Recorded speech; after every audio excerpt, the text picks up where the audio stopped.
வாழ்க வையகம், வாழ்க வளமுடன். வாழ்க்கை மலர்கள். நால்வோர் நற்சிந்தனை. ஜனவரி 27. தலைப்பு சாந்தம். நாம் உடலால் வேறுபட்டு இருக்கின்ற போதிலும் உள்ளம் என்ற நிலையால் நமக்கு தெரியாமலேயே உலக மக்கள் அனைவரோடும் ஒன்றுபட்டு இருக்கின்றோம். ஆகவே நாம் செய்யும் சிந்தனை நமது அறிவின் கூர்மைக்கும் வேகத்திற்கும் ஏற்ப பல அறிஞர்களோடு ஒன்றுபடுகிறோம். நமது அனுபவத்திற்கு எட்டாத விஷயங்கள் பலவற்றை நாம் அறிந்து கொள்வதே இதற்கு சான்று.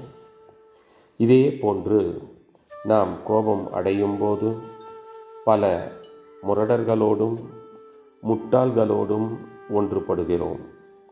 நாம் விரும்பாத, நாமே வெட்கப்படத்தக்க, நாமே வருந்தத்தக்க சில செயல்களை நாம் கோபத்தின் போது செய்துவிடுவதே இதற்கு சான்று ஆகும். நம்மீதே நமது கோபத்தை அடக்கிக் கொள்ள நம்மால் முடியவில்லை எனில் பிறர் மீது எப்படி, ஏன் கோபம் கொள்ள வேண்டும் என்று ஒரு கேள்வியை எழுப்பிக் கொள்ள வேண்டும். நாம் சாந்தமாக இருக்கும் போதெல்லாம் நான் கோபத்தை ஒழித்து விடுவேன் என்ற திட சங்கற்பத்தை பல தடவை செய்து கொண்டு விழிப்போடு இருந்தால் முதலில் சில சமயங்களில் தோல்வி அடைந்தாலும் பிறகு நிச்சயம் வெற்றி கிட்டும்.